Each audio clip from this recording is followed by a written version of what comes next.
저희 교회는 대표 기도 순서가 있습니다. 그래서 우리 성도님들 가운데 이제 대표 기도 순서자를 정해서 이렇게 기도를 하고 있습니다. 어떤 분에게는 이 대표 기도하는 것이 조금 부담된다고 얘기하시는 분도 계십니다. 대표 기도가 자주 돌아오지는 않지만 그래도 좀 부담되는 분들한테는 기도 순서가 굉장히 빨리빨리 오는 것 같이 느껴집니다. 그래서 가능하면 대표 기도 조금 안 했으면 하는 그런 마음도 있지만 또 그러나 성도를 대표해서 기도하는 것도 참 큰 은혜이고 또 특권이 아닐까 생각이 됩니다.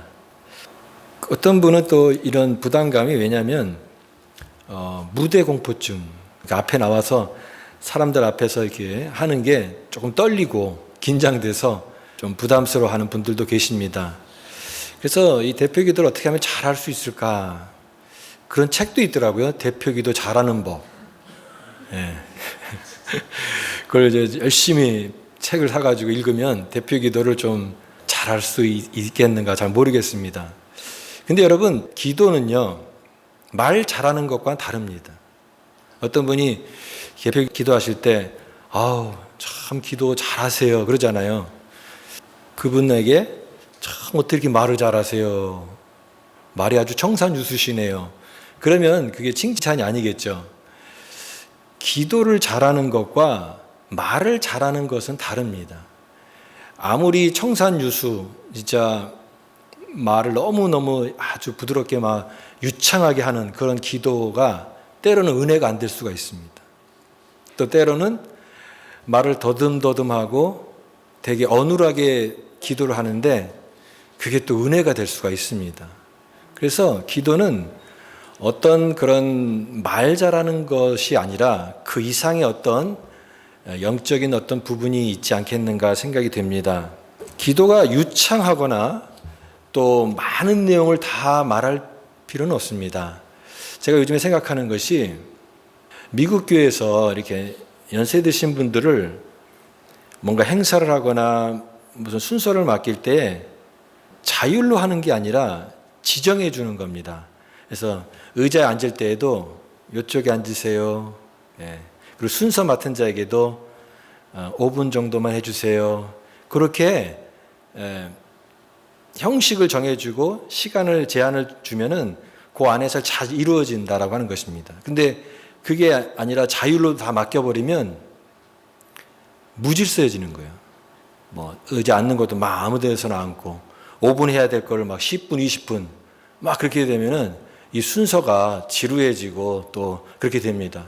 그래서 이 간결한 게 참 중요한 것 같고 그렇지만 가장 필요한 핵심적인 것들을 잘 담아낼 수 있다면 그게 오히려 더 능력 있는 파워풀한 그런 것이 될 수 있다라고 생각이 됩니다. 우리 신앙에서 이 기도는 사실은 중심이에요, 중심. 기도가 빠진 신앙생활은 상상할 수도 없습니다. 그만큼 말씀과 기도가 우리 신앙의 가장 중요한 두 기둥이라고 얘기할 수가 있습니다. 기도를 그래서 우리는 참 늘 생각을 해야 되고 또 기도에 대해서 우리가 잘 알아야 된다라고 하는 생각이 듭니다. 근데 그러면 기도를 잘 하려면 어떻게 해야 되는가? 아까 얘기했던 것처럼 그런 책을 보고 연구를 해야 되는가? 기도를 배워야 된다고 생각이 됩니다. 기도를 배워야 된다. 그런데 어떻게 배울까? 우리가 어떤 시험을 치를 때도 짧은 기간 안에 그 시험을 잘 치를 수 있으려면은 이 모범 답안이라는 게 있잖아요. 모범 답안.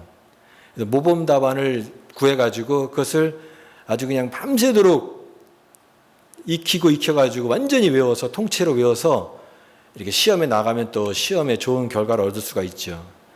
그러면 기도도 모범 답안 같은 기도가 있다면 그 모범 답안을 우리가 좀 마음에 잘 새기면 기도의 중요한 부분을 배울 수 있지 않을까 생각이 되는 것이죠. 그런 의미에서 우리는 예수님이 가르쳐 주신 기도, 그 기도를 우리가 오늘 이 시간에 배우기를 원합니다. 우리가 주기도문이라고 하는 걸 부르고 있는데 주님 가르친 기도입니다. 근데 오늘날 우리가 이 주님 가르친 기도를 많이 하는데 때로는 이 주기도문이 그냥 형식 위에 머문 그런 기도가 되기 쉽습니다. 여러분, 주기도문은요 그냥 이 주문 외우듯이 하는 것이 아닙니다.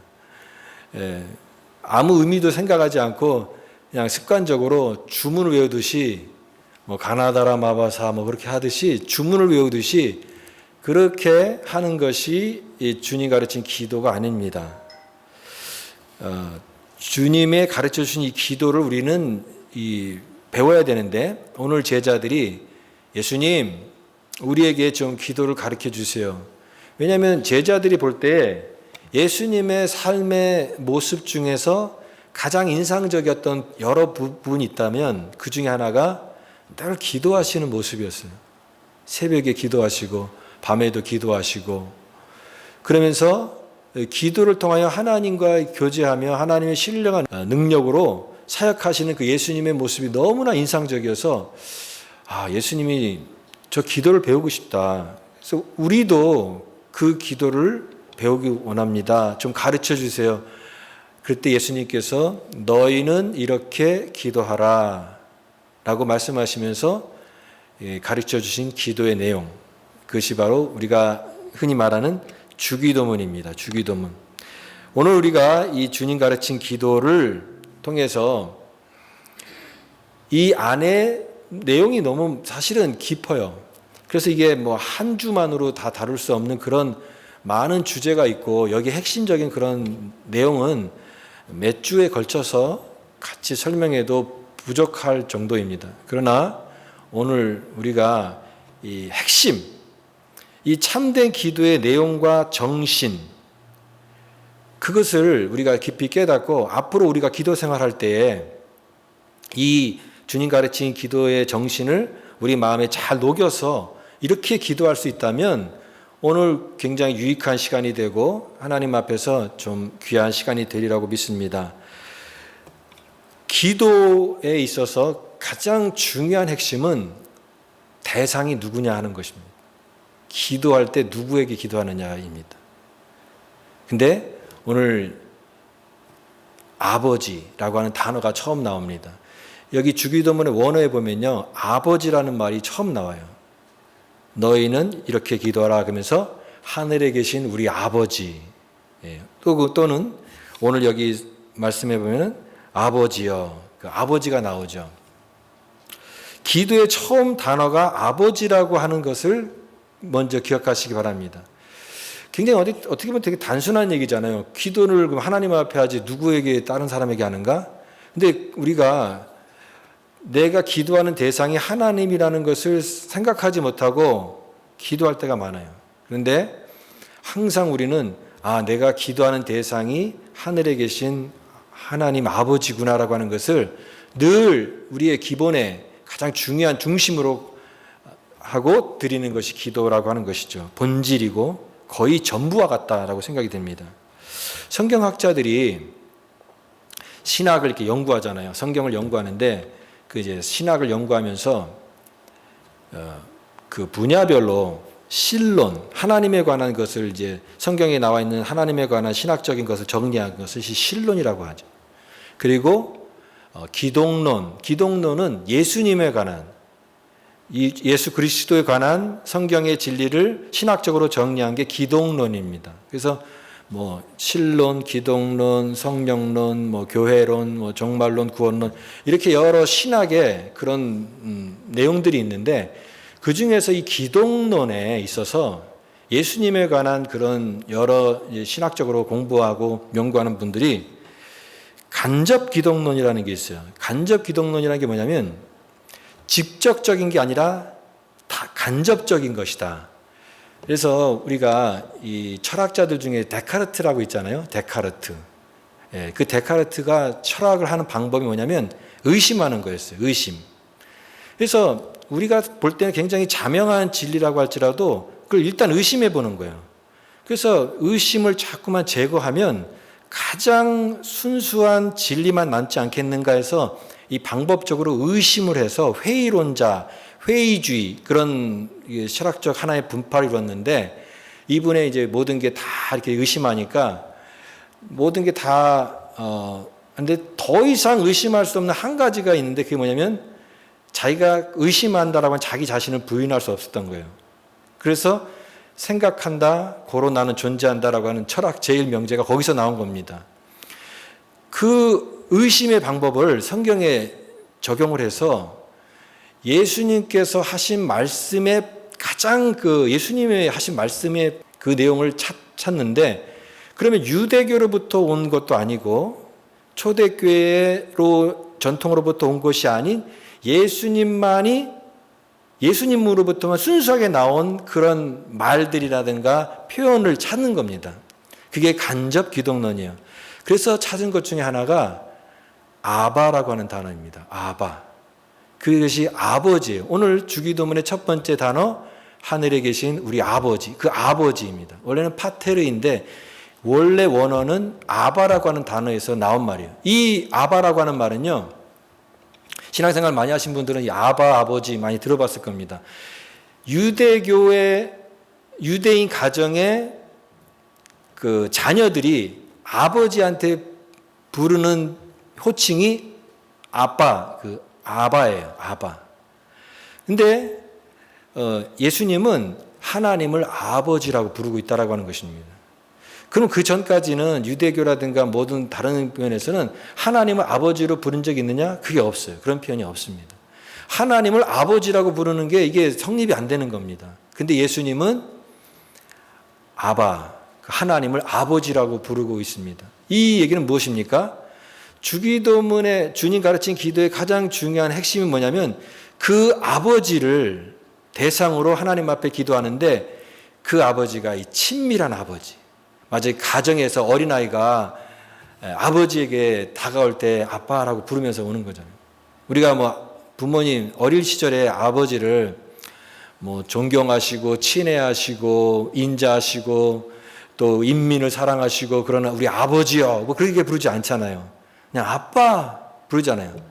그만큼 이 친밀하고 또 존경과 의존의 언어, 그 아버지가 나의 모든 필요를 채워주시는 그 의존의 감정을 가지고 아빠라고 부르는 것처럼 그 하나님의 이름을 부르면서 기도하는 것이라고 하는 것입니다. 기도의 대상이 누구냐? 그 아버지, 하늘에 계신 하나님이어야 한다라고 하는 것입니다. 그 이름이 거룩히 여김을 받으시오며 그랬습니다. 기도의 대상이신 우리 하나님이 거룩과 존경을 받아야 된다라고 하는 것입니다. 하나님은요, 이 세상을 만물을 창조하시고 우리의 인생의 주인이십니다. 그러므로 하나님은 모든 영광과 찬양을 받으시기에 합당하신 분이십니다. 여러분 이 사실을 믿습니까? 예. 하나님은 영광 받으셔야 돼요. 하나님은 높임 받으셔야 돼요. 하나님은 오늘도 모든 영혼들에게 찬양과 경배를 받으시기에 합당한 만유의 주, 영광의 하나님이세요. 이사야 43장 보니까 이 백성은 내가 나를 위하여 지었나니 나의 찬송을 부르게 하려 함이라 그랬습니다. 하나님 우리를 만드신 목적이 뭐냐면 찬양, 하나님 앞에 영광 돌리기 위해서 우리 존재를 만드셨다고 하는 것입니다. 우리가 하나님 앞에 예배하고 찬양하는 것은 그냥 어떤 종교적인 어떤 그런 약속 때문에 어떤 습관 때문에 하는 것이 아니라 하나님께서 우리를 디자인하시고 만드신 창조의 목적에 가장 적합한 것이 바로 하나님을 예배하는 것이기 때문에 우리는 가장 자연스러운 모습으로 하나님 앞에 예배하는 것입니다. 우리가 찬양하고 하나님을 예배하고 높일 때 하나님은 그것을 기쁘게 받으시고 내가 이를 위해서 너희를 지었다라고 말씀하시는 것이죠. 우리는 기도하면 응답을 제일 먼저 떠올립니다. 그래서 기도 응답, 기도에 응답이 있는가, 그걸 굉장히 관심을 갖습니다. 기독교만이 아니라 다른 이방 종교, 다른 일반 종교에도요, 기도의 형식이 다 있습니다. 예를 들면 어떤 종교에서는요, 3,000배를 해요. 3,000배. 3,000번을 절을 할 정도로 정성을 다하는 거죠. 예. 그리고 어떤 모습에서는 고행도 하기도 합니다. 자기를 막 금식하고 고행을 해서 정말 힘들게 고행을 해서 이렇게 기도와 같은 그런 영적 수련을 하는 경우도 있습니다. 근데 이런 모든 게 다 뭐냐면 어떤 의미에서는 자기가 원하는 어떤 것을 이루기 위해서 그 기도를 간절하게 더 드려서 그 응답을 받기 위해서 하는 어떤 인간의 적극적인 행위라고 얘기할 수가 있습니다. 그래서 결국은 내 소원을 이루는 어떤 수단이 되기가 쉬운 거죠. 내가 더 정성을 다해서 내가 이렇게 더 애를 쓰면 그러면 이거는 기도의 응답을 받고 말겠다라고 하는 그런 것을 이게 우리가 생각할 수 있는데, 여러분, 기도는 하나님, 예수님께서 가르쳐 주신 기도는 그것이 아니라 하나님과의 관계라고 하는 것입니다. 하나님과의 관계, 인격적인 관계예요. 신앙은 하나님을 믿는 것이라고 하는 것입니다. 너무 간단하고 너무 심플하지만 그러나 이 말은 굉장히 중요한 말입니다. 신앙은 하나님의 존재를 믿는 것이다. 그 하나님이 계시고 또 나와 소통하실 수 있는, 나와 인격적인 관계를 맺으시는 분, 어떤 무생물 같은 하늘의 달이나 별이나 무슨 큰 바위나 무인격적인 그런 대상을 향해서 내가 정성을 다해서 이렇게 기도하면 내 소원 이루어지는 그런 대상이 아니라 나를 사랑하시고 나의 어떤 죄에 대해서도 책망하시기도 하는 그런 인격적인 존재를 가지신 하나님과 교제함으로써 하는 것이 바로 기도다. 그런 의미에서 기도는요, 하나님을 알아가는 것이에요. 하나님 아버지, 영원히 무한하신 분. 오늘 아침에 이 찬양을 드릴 때도 주의 임재 앞에 잠잠해, 그 찬양을 불렀는데 저는 이 찬양을 부를 때마다 이 마음속에 깊은 감격이 있어요. 아, 그렇다. 예배는 하나님의 임재 앞에 잠잠히 나아가는 것이다. 그 나의 영적인 목마름을 채울 수 있는 분이 없잖아요. 그 목마름을 가지고 하나님의 임재가 가득한 그곳에 사모하는 마음으로 한 걸음씩 한 걸음씩 나아가는 그것이 예배이고 하나님 앞에 우리가 드리는 모든 기도의 내용이라고 하는 것입니다. 하나님의 영광이 성전에 가득한 것을 한번 생각해 보세요. 구약 성경에도 보면은 하나님의 성전에 하나님의 임재가 가득할 때, 하나님의 영광이 가득할 때 그 제사장들이 그 앞에서 능히 섬길 수 없었다고 할 정도로 하나님의 영광이 가득한 그런 성전의 모습입니다. 오늘 우리가 하나님 앞에 나오면서 우리가 그런 마음을 사모하면서 갖는 것입니다. 주의 임재로 가득한 이곳에, 하나님의 영광으로 가득한 곳에 그 앞에 매일매일 나아가는 그것이 기도이고, 그런 의미에서 기도는 내 어떤 소원을 이루고 내가 원하는 어떤 것을 이루는 그런 것이기 전에 하나님과 교제하고 또 하나님과 누리는 그런 사랑의 관계인 것이죠. 그래서 우리는 기도할 때마다 매일 하나님을 알아가는 거예요. 우리가 좋아하는 사람과 있으면은, 내가 좋아하는 사람이 있으면은 그 사람과 같이 보내고 싶잖아요, 시간을. 예. 그래서 막 연애할 때는 이게 시간 가는 줄 모르잖아요. 근데 내가 좋아하지 않는 사람과 있으면 같이 있는 시간이 힘들죠. 여러분, 마찬가지예요. 기도도 하나님과 같이 보내는 시간이에요. 특별히 뭘 하지 않아도 하나님과 같이 보내는 그 시간을 좋아하는 거예요. 그런 의미에서 기도는 사귐의 기도예요. 교제의 기도, 사랑의 관계 안에서의 기도이에요. 여러분, 이것을 항상 새기시기 바랍니다. 기도는 응답보다도 하나님과의 사랑의 관계에서 하나님과 같이 보내는 시간이다. 여러분, 일주일에 얼마만큼 하나님과 같이 시간을 보내셨습니까? 식기도할 때만 하나님과 잠깐 보내셨습니까? 아니면 주일날 와서 잠깐 앉아있는 요 시간만, 한 시간만 하나님과 잠깐 생각하는 그 하나님과 보내는 시간이었습니까? 그러면 여러분은 하나님을 사랑하되 조금 사랑하는 겁니다. 내가 정말 하나님을 사랑한다고 한다면 더 많은 시간을 보내고 싶죠. 뭘 하지 않아도. 연인들이 사랑하는 사람이 만나면 좋은 거지 거기서 꼭 뭘 해야 되고 그런 거 아니잖아요. 같이 보내는 시간으로 충만한, 그 안에 기쁨이 있고 교제가 있고 사랑의 그 언어들이 오가는 그런 어떤 은혜들이 있는 것, 그것이 바로 기도는 바로 그와 같은 사랑의 하나님과의 관계에서 하는 것이 기도다라고 하는 것을 알려줍니다. 그리고 예수님께서 하나님의 나라를 구하라 그랬습니다. 너희는 먼저 그의 나라와 그 일을 구하라 그랬죠. 하나님의 나라는 영토나 어떤 그런 지역을 말하는 의미보다는 더 큰 의미입니다. 그것은 왕의 통치권을 얘기합니다. 왕이 다스리시는, 하나님이 다스리시는 통치와 지배를 뜻하는 것인데, 하나님의 다스리심, 여러분 가정도 생각해 보세요. 어떤 가정은 이렇게 하나님 우리의 가정의 주인입니다라고 이렇게 썼지만, 모든 의사 결정을 하거나 중요한 것을 할 때 그냥 하나님 배제하고 결정하면서 나아가는 그런 가정이 있어요. 그 가정은 하나님이 주인이 되기는 힘들어요. 그러나 우리 어떤 가정이 하나님의 가정이라고 한다면, 하나님의 통치를 받는 가정이라고 한다면, 삶의 우선순위를 하나님께 두고 뭔가 결정을 하고 모든 내용을 할 때도 그 우선순위를 하나님 앞에 두면 그것이 하나님의 다스리심 받는 가정이 되는 것입니다. 개인도 마찬가지예요. 내가 생각하고 내가 결정하고 내가 하는 인생의 모든 것들이 내 어떤 그 주관과 내 어떤 욕심과 욕망으로 시작할 수 있겠지만, 하나님 내 삶을 인도해 주세요. 내가 포기해야 될 거 포기하게 해주시고, 내가 먼저 우선순위로 추구해야 될 게 뭔지 알려주세요. 그럼 하나님의 다스리심을 받는 것이에요. 그 하나님의 다스리심이 바로 하나님의 나라입니다.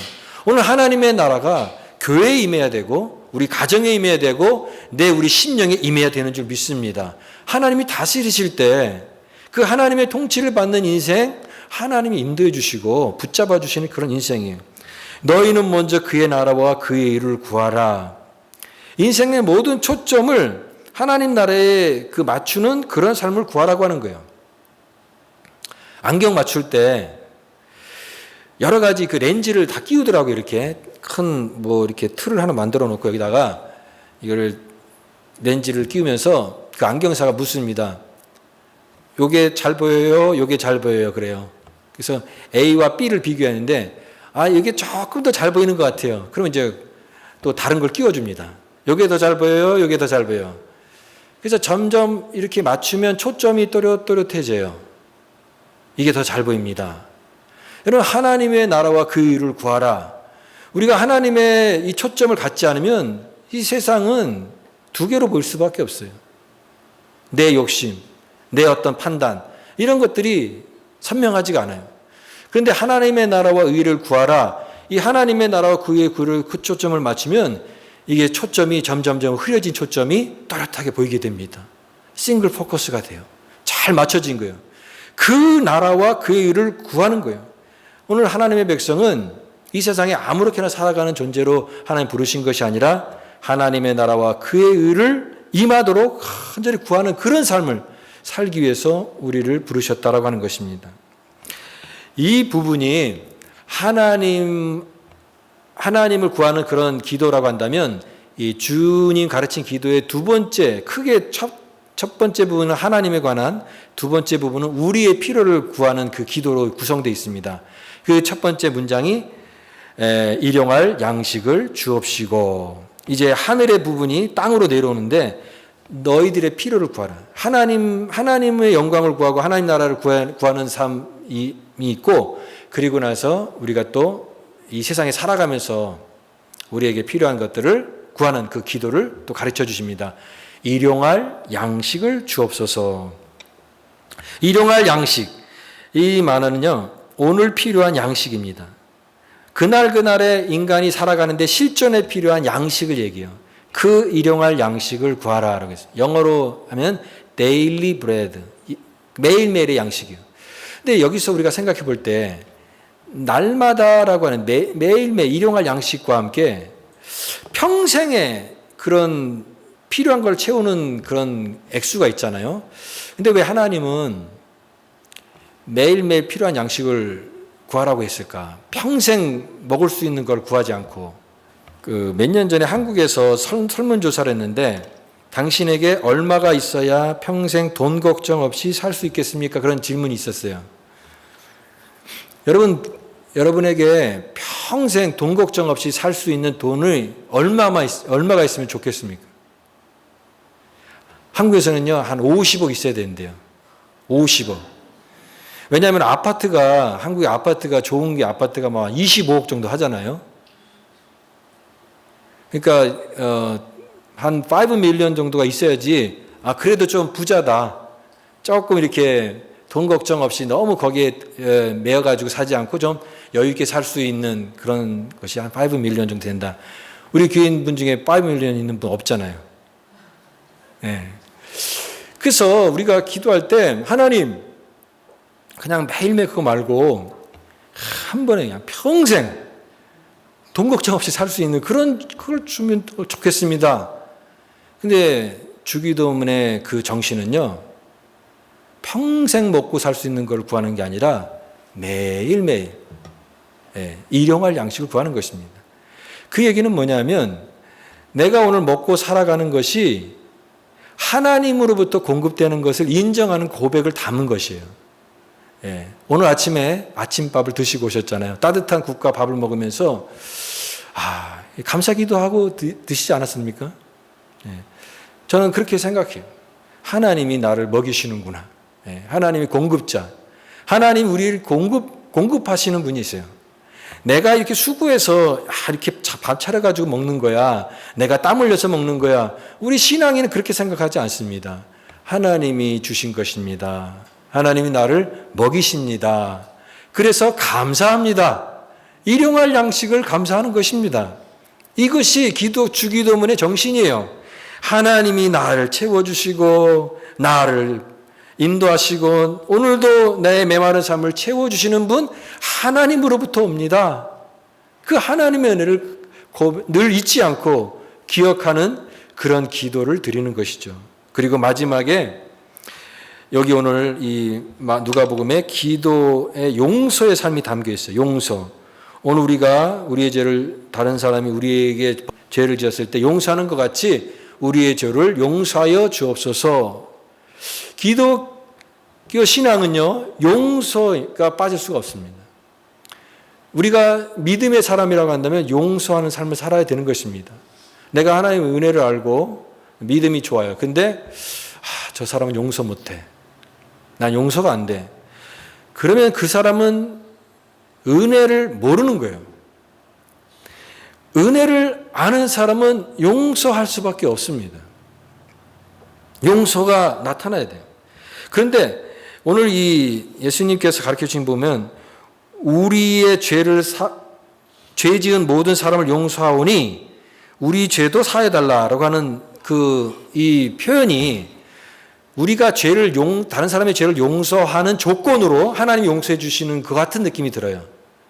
그 하나님께서 우리에게 은혜 주시고 용서하는 게 내가 그런 삶을 살아야지만이 조건이 돼야만이 용서를 받는 것인가? 여러분, 그게 아니라 하나님이 우리를 향하여 베푸시는 용서와 은혜는요, 제한이 없는 무조건적인 것입니다. 내가 그런 자격 조건이 되어서 그러면 용서해 줄게라고 하는 것이 아니에요. 무조건적인 은혜예요. 우리가 아직 죄인 되었을 때 그리스도께서 우리를 위하여 죽으심으로 하나님께서 우리에 대한 자기의 사랑을 확증하셨느니라고 했죠. 우리가 의인 되었기 때문에 하나님이 사랑하신 것이 아니라 죄인 되었고 우리가 용서하는 삶을 살지 못한다 할지라도 하나님이 우리에게 용서해 주세요. 그런 의미에서 용서는요, 하나님의 용서와 은혜를 받기 위한 조건이 아니라 그런 은혜를 경험한 자가 당연히 마땅히 해야 될 삶의 모습으로서 우리가 다른 사람을 용서하고 다른 사람을 품어주는 그런 모습이 되어야 된다라고 하는 것입니다. 조건이 아니라 은혜입니다. 그리고 자신의 죄를 우리가 매 주일날 아침에 회개 기도를 드리잖아요. 하나님 용서해 주세요. 지난주에도 이런 죄를 저질렀습니다. 그런데 자신의 죄의 용서를 구하는 사람은 마땅히 다른 사람을 용서해 줘야 된다고 하는 거예요. 다른 사람 용서해 주지 않으면서 내가 하나님 앞에 내 죄를 용서해 달라고 어떻게 기도할 수 있겠냐고 하는 것입니다. 그런 의미에서 용서의 삶. 여러분, 이제부터 내 마음속에 용서하지 못한 사람이 있습니까? 우리 주님 가르친 기도를 우리가 배우면서 그 사람도 내 마음속에서 다 이렇게 녹이시는 거예요. 그런 응어리진 마음을 갖고 신앙생활 하면은 신앙이 자라지가 않습니다. 내 마음에 상처 준 것, 내 마음에 이런 응어리진 것들 다 풀고 용서하고 하나님의 용서를 내가 받은 것처럼 그렇게 다른 사람에게 용서를 베푸는 그런 삶, 은혜를 베푸는 삶, 그것이 바로 주님 가르쳐 주신 기도의 정신인 것입니다. 오늘 제자들이 예수님께 나와서 주님, 우리에게 기도를 가르쳐 주옵소서. 그때 예수님께서 이 기도를 가르쳐 주셨습니다. 기도는 사랑의 하나님 앞에 나아가 교제하는 기도입니다. 그 아버지, 어린아이가 아버지께 달려가듯이 하나님의 임재 앞에 매일매일 나가는 거예요. 하나님, 내 목마른 삶 채워주세요. 그게 기도이고 하나님과 교제하는 것이고 하나님과 함께 보내는 시간으로서의 기도입니다. 또 우리가 이와 같은 우리의 필요를 채우고 또 용서의 삶을 사는 것이죠. 이와 같은 주기도문을 그냥 주문처럼 외우는 그런 것이 아니라 여기에 담겨있는 그 정신을 우리 삶 속에 잘 녹여서 앞으로 우리가 기도 생활할 때 이와 같은 그런 예수님의 기도의 핵심과 정신을 잘 생각하시면서 하나님 앞에 아름다운 기도, 바른 기도, 간결하지만 핵심적인 기도, 그 기도를 드리시는 우리 거룩한 믿음의 성도들 다 되시기를 간절히 바랍니다.